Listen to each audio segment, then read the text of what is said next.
शर्म आनी चाहिए।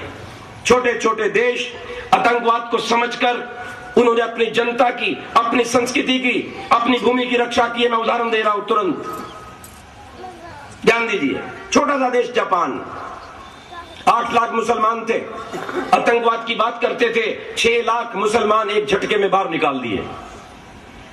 कोई मस्जिद नहीं है संभवतः, और कोई एम्बेसी नहीं किसी मुस्लिम देश की, कोई कानून वहां नहीं है मुस्लिम के लिए, कोई मुसलमान वहां कब्र बनाकर उनकी भूमि को बंजर नहीं कर सकता। क्यों, जी रहा है या नहीं? इसराइल की ओर देखो, उन्होंने कहा अगर एक इसराइल का व्यक्ति मरेगा तो 10 मुसलमानों को काट दिया जाएगा। बोलो लादेन वहां क्यों नहीं पहुंचता? जाए ना मुशर्रफ, सारे मुस्लिम साम्राज्य इकट्ठे होकर जाए ना, संभाले इसराइल को। भारत के नेताओं को इसराइल से सीखना चाहिए, जापान से सीखना चाहिए। ये छोटा सा देश है हमारे बाजू में, बर्मा, इसने 2.5 लाख मुसलमान, जैसे इन्होंने आतंकवाद का नारा लगाया, अल्लाह अकबर कहा, उसने 2.5 लाख उठा करके बांग्लादेश भेज दिए। बांग्लादेश वाला बड़ा दुष्ट निकला। वैसे कुरान के नियम के अनुसार अगर किसी देश से इतने लोग चले जाएं तो उस दूसरे देश को इस्लामिक राज्य वाले को अपनाना चाहिए। इसने नहीं अपनाया, इसने वापस भेजा, जो नहीं गए गोलियों से भून दिया।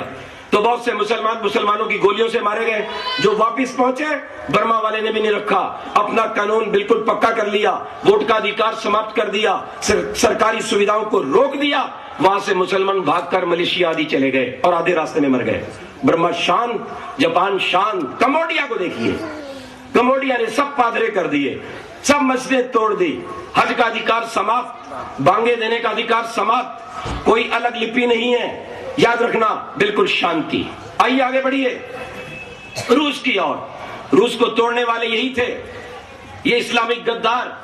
आज रूस ने अपने यहां से हजारों मस्जिदों को बुलडोजर फेर के साफ कर दिया है, अनेकों को फांसी पर लटका दिया, गोलियों से भून दिया। कोई मुसलमान वहां उर्दू भाषा के अंदर अपनी भाषा नहीं लिख सकता, अरबी में नहीं लिख सकता, लेकिन यह तो रशियन लिपि रहेगी। बिल्कुल ठीक बात है, बिल्कुल ठीक बात है। और केवल 1-2 मस्जिद रूस ने छोड़ी है, किसके लिए? कि जो बाहर से मुस्लिम देश के लोग आते हैं उनको खुश किया जा सके। हाँ भाई, तुम्हारी भी चीज रखी हुई है। बिल्कुल शांति कर दी रूस ने। आगे बढ़िए, चीन की ओर चलता हूं मैं। चीन ने तो भी पिछले दिनों नियम बनाया, हजारों मस्जिदें तोड़ दी, लाखों मुसलमान काट दिए, क्योंकि वो भी वहां पे झंडा लहरा रहे थे चांद तारे का, इस्लामिक राज्य बनाएंगे। काट पीट के सब बराबर कर दिए। किसी नौजवान का हज जाना बंद कर दिया गया, 5 बार नमाज पढ़ना बंद कर दिया। हर मुसलमान को चीनी औरतों से शादी करनी पड़ेगी, चीनी भाषा सीखनी पड़ेगी, और चीनी लिपि में ही वो उर्दू को बोलते हैं।